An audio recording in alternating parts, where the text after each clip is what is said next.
9 février 1902, le jour où les deux sœurs siamoises Doudika et Radhika sont séparées.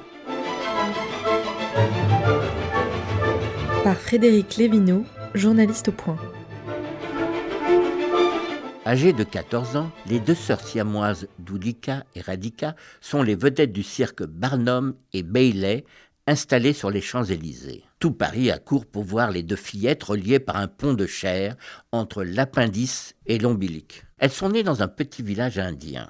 Considérées comme des monstres impurs, leur père est prêt à les séparer lui-même. Heureusement, des moines les recueillent. À l'âge de 5 ans, elles sont adoptées par un couple de Britanniques, les Coleman, qui les emmènent en Europe pour les exhiber. C'est ainsi que les siamoises échouent à Paris en 1901. Rapidement, Doudika tombe malade, victime d'une forme aiguë de tuberculose.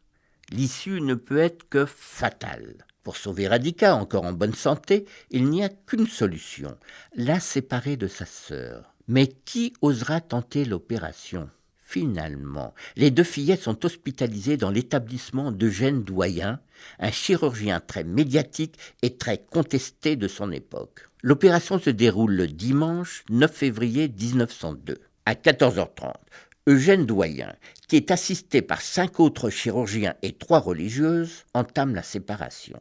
Un caméraman enregistre la scène.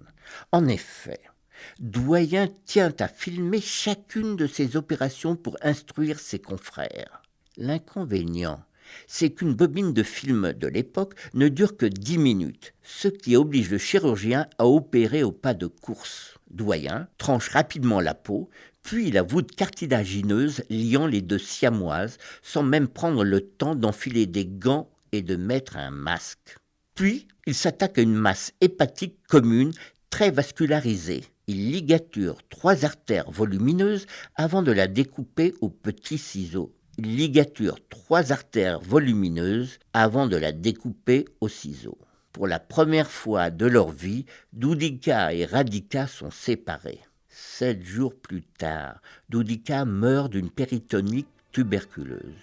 Radhika survit, mais bientôt elle aussi est la victime de la tuberculose.